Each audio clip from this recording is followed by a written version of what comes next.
I love the lightsaber fight with Darth Maul, not because it's a lightsaber fight, but because George is so good at crafting why that fight's important every time. Like, you know, the Obi-Wan Darth Vader fight isn't like the most wonderfully staged necessarily combat that you're ever going to see, but there's so much at stake. It's so meaningful when Obi-Wan dies that we all feel like Luke.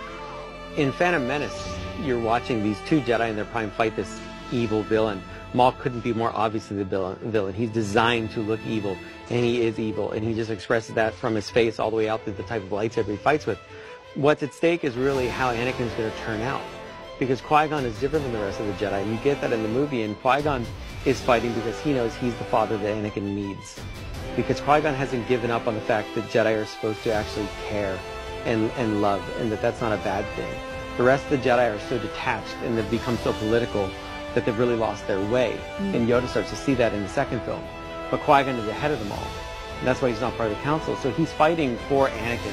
And that's why it's the duel of the fates. It's the fate of this child. And depending on how this fight goes, Anakin is his life's gonna be dramatically different. So Qui-Gon loses, of course. So the father figure is, he knew what it meant to take this kid away from his mother when he had an attachment.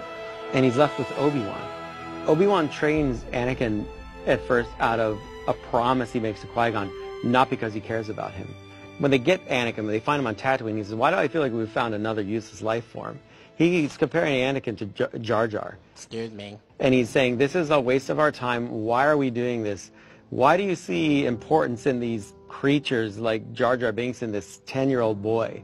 This is useless. So he's a brother to Anakin eventually, but he's not a father figure.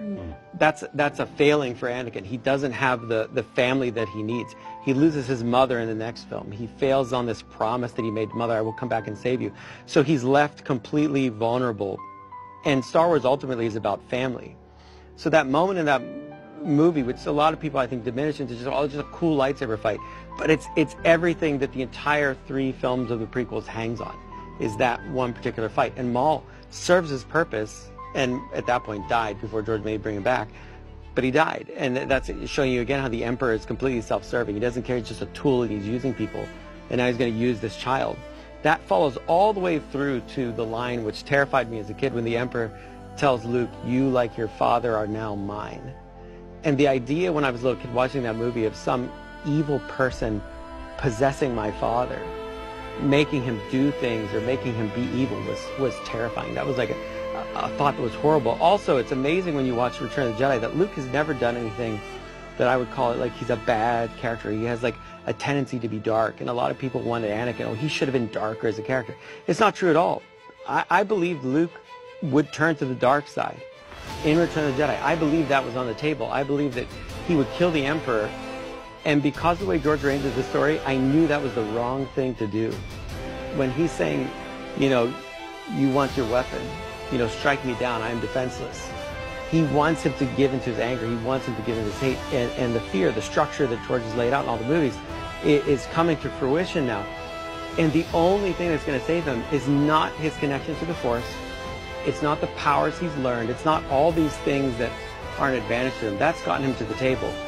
But what saves Luke is his ability to look at all that and look at his father and say, no, I'm going to throw away this weapon. I'm not going to do that. I'm going to let that go and be selfless. And he says, you know, I am a Jedi like my father before me. But what he's really saying, and why I connect so powerfully to it, is like he's saying, I love my father, and there's nothing you can do that's going to change that. And the Emperor can't understand that connection. Why wouldn't you take some after the power of the galaxy? Why won't you take this?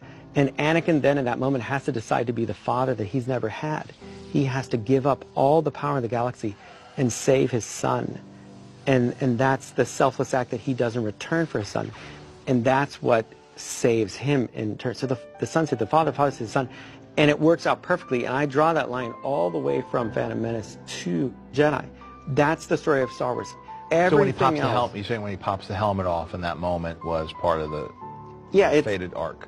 It's all part of the fated arc. It's all part of like why it works and why we care. It's not about X-Wings. It's not about all the things we decorate Star Wars in. It's important. It's part of the genius of it. But we soulfully react like we don't just want an action movie. We want to feel uplifted. And Star Wars is an adventure that makes you feel good. you know, it makes me feel like, wow, I want to be a part of that. So that's what I always go back to with Star Wars, is this selfless act and this family dynamic, which is so important to George, so important to the foundation of Star Wars. That's in us, and what I like about it is it is really saying there is a lot of hope out there, that we fundamentally want to be good people, that we can all be driven to do terrible things, but that we can persevere through selfless action. So George has this hopeful story, and it's something that he's reiterated most times I've seen him, you know, after we've been making things without him, is remember to make these stories hopeful. Remember to give that to kids, because they really need it. And so that's just something to keep in mind.